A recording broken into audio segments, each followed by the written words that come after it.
What's up, everybody? This is our college basketball big game breakdown for Saturday, March 15th. My name is Logan. With me in the studio, Nick Von Brick. What's up? A lot of conference semifinals, a couple conference finals. It's coming down to the wire, and the Selection Sunday is right around the corner. Hit the like and subscribe button if you don't mind. Last time out for me, 2-2 day. Coming off of a bad day, it was looking like we were going to have another one, but North Carolina, like a phoenix rising from the ashes, comes back from 24 down, had a chance to win the game miraculously. Jalen Withers, my goodness, you get the lane violation on the game tying free throw, and subsequently lose your team the game. You hate to see it. Yeah, I feel really bad for him. A lot of people I saw on Twitter were trashing him, but you don't get past Notre Dame without Jalen Withers. So you can go ahead and first off, if you're sending him messages, anything, especially death threats, you're a fucking loser, and that's ridiculous. But I feel bad for him. But you got to tip the cap to North Carolina for battling back. Do you think North Carolina deserves to be in the tournament? Yeah. I think wholeheartedly yes. You stack them up against all the other bubble teams, I'm taking North Carolina against any of them right now. I think they're playing very good basketball. Their last two losses have come to Duke, who was the best team in the country. I understand this last time was without Cooper Flagg. But to come back down from 24 points, I love Hubert Davis. Hubert Davis as a coach, the intensity that he coaches with on the sidelines, and I think the team's rallied around him. And I don't think that should be how they go out with their season with the lane violation and all of that. I think they've earned their shot in the tournament. They were on the outside looking in, coming in, then they beat Notre Dame. I felt like they were right around there again. You got another win, and then I felt like they were just on the inside. You needed a good showing against Duke. If you would have won, it would have guaranteed you in my opinion. But to come back and battle back like that and be a last-second shot away from winning, I think they've done enough to get in. So yeah, that sucks if you're a North Carolina fan, but as somebody with North Carolina +8, I didn't want to see overtime. So I was pleased to see that outcome. It was a 2-2 day. Last couple days have been a little rough, been a little sweaty, but survive and advance. This is March. Last time out for Tuesday, you went 2-0. 2-0. I don't remember what I went. I'm going to be honest with you. I'm exhausted. I think you went 2-1. Okay. All different plays, though. Yeah. I'm exhausted, and the tournament's not even here yet. It's been every single day, games pretty much morning till night, and they're all sweaty. Yeah. I texted you. I was like, I need an easy one. Because I'm living and dying with every play. It's going to be a small Saturday card for me, only 2 plays. You have 3? Yeah, I might hop on one of yours. Okay. Like I said, a lot of semifinals, couple finals for conference championships, and then Selection Sunday right around the corner. Hit the like and subscribe button. It was a interesting Friday. We just saw Texas Tech go down, but they were without 2 of their top players. McMillan didn't play, Williams didn't play, and then Toppin was battling an illness. Florida handled Missouri. Alabama beat the shit out of Kentucky. St. John's and Marquette, we were on the wrong side of that one. Marquette was up 15 points in the first half, and then Marquette just had a malfunction and forgot how to play basketball, I guess. So I don't know what that was. St. John's, you got to tip your cap. They can't shoot the ball, but they somehow just smother teams to death and then get the job done. Louisville took down Clemson. They're going to be taking on Duke in the ACC championship. Arizona, like I said, took down Texas Tech. I'm just running through everything that happened. All right, we'll get to Saturday, make it short and sweet. Like I said, only 2 plays for me. First one, 12 p.m. tip, Tennessee taking on Auburn. We were on Auburn last time out. We go 2-2 yesterday, or today, I guess technically. Auburn was one of the 2 losses. They got off to a bad start. They looked very uninterested in the game, very sluggish, sloppy turnovers.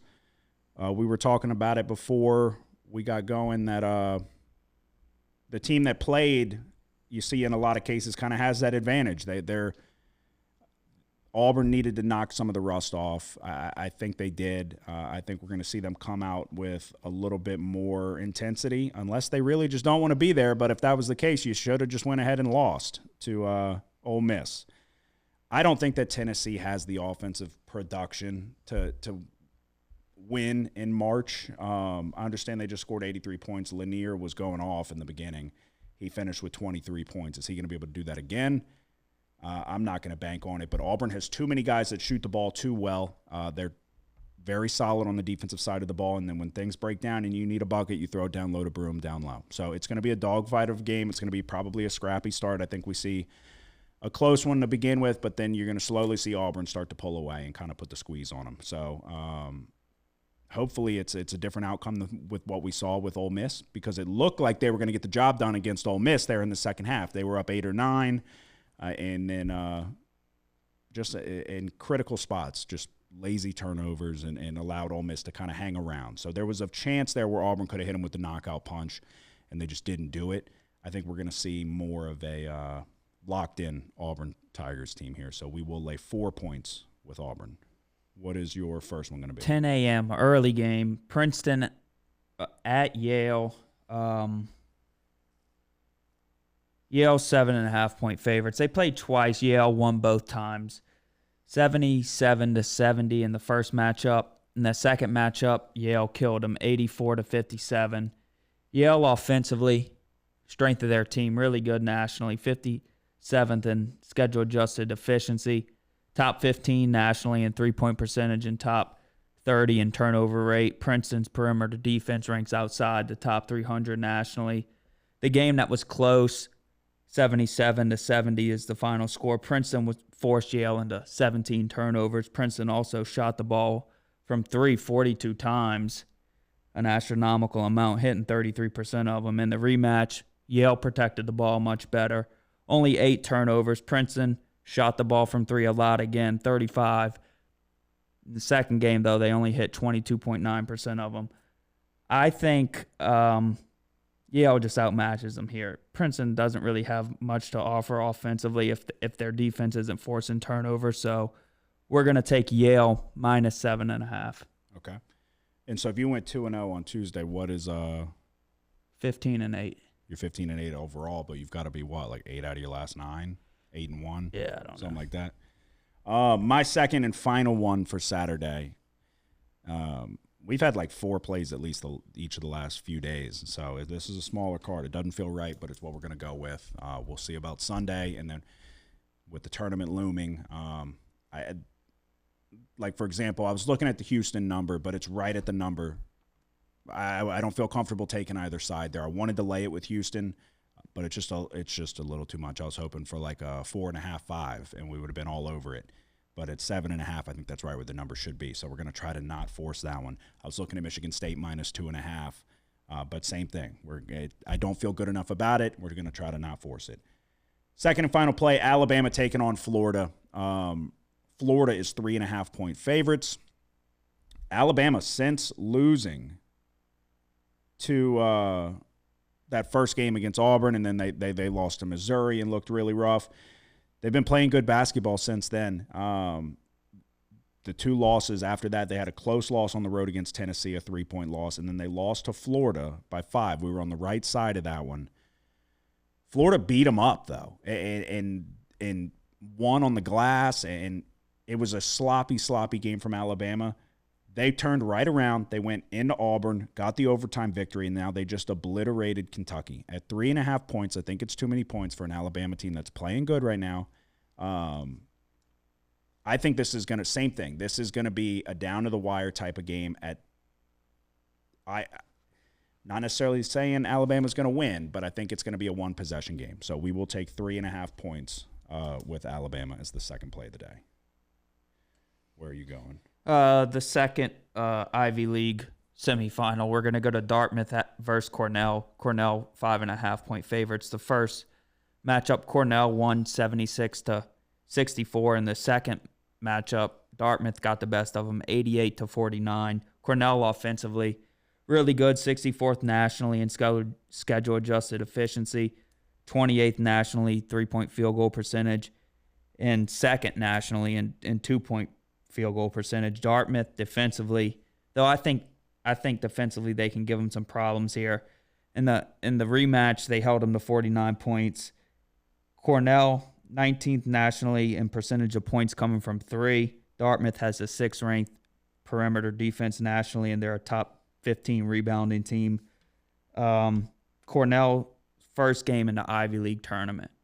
Team that's heavily relying on shooting the ball from three. I think they could struggle a little bit to start. So we're going to take Dartmouth plus 5.5. Okay. Yeah, and just to reiterate with Alabama, like I said, they just blew Kentucky out of the water. They shot it very well from three, 11 of 29 on the neutral court. Sometimes you worry about the outside shooting, so that wasn't an issue. But defensively, they held Kentucky to 70 points. So I think it was about as complete of a game from Alabama that you could get, and it was not a good game for Mark Sears. I think it was 5 of 17 from the floor. So if you can get a little bit more production out of him, I think it's going to be a scrappy game here with Florida. So you have one final play? Yeah, I'm going to take Alabama as well. Okay. I think I might have forgot to say that. So are you not on Maine and Bryant? No. I thought it sucks. I thought you were definitely going to be I on wanted it. to be on it, so You wanted to take I Bryant? like Bryant, but Okay. it's like Bryant's a hard team to bet against, but Yeah. the number is like not where you want it. So it's like maybe Maine can give them a little bit of problems like they did. Who did Maine even play? I can't remember these crazy ass teams. The Catamounts, Vermont. Yeah. So they forced them into a ton of turnovers and really gave them a lot of problems. Yeah, they only scored 42 points. Bryant plays with a ton of pace as well, so maybe they can do the same thing there. I just don't know. Maine didn't do a lot offensively in that game. No, yeah. So Yeah. I'm just going to stay away. I'm definitely going to watch it because I like Bryant. Yeah. But the third and final one we're going to go to Miami, Ohio versus Akron. Akron 6-point favorites. The total's high, 158.5. They only played one time this year. Akron really beat them up. They won big, 102-75. Akron has blown out both of their opponents in the MAC tournament so far. With that being said, I'm going to take Miami, Ohio, +6. Both teams shoot the three well. Miami, Ohio is 19th nationally. Akron's 44th. Being at home, Akron outshot Miami, Ohio when they played earlier this year. I think it'll be closer on a neutral court. Akron plays with pace, 12th nationally in adjusted tempo. A strength of Miami of Ohio is forcing turnovers, 66 nationally there, and third in MAC play. I think Miami of Ohio puts up a fight here, so we're going to take Miami of Ohio +6. And that's your final play? Yep. Alrighty, that is our best bets for Saturday. It's nearly midnight. We're in the studio. We had to wait for a couple games to get in the books. But I'm exhausted. I gotta figure it out because it's not even tournament time. But this reminds me of that round of 32 when we had to get back in late. I got to figure something out because I feel like I've been put through the ringer this week with all these games coming down to the wire. So I'm the Monday, Tuesday, Wednesday before the tournament starts. Understand there's the playing games. I'm gonna have to just hibernate throughout that.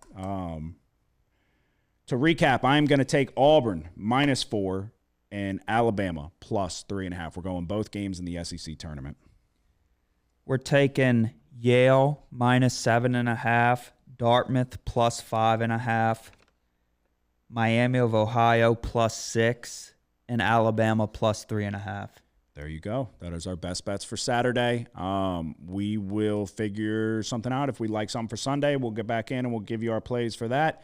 Selection Sunday, though, this is the best time of the year. Enjoy it. We'll have a fresh bracket soon enough.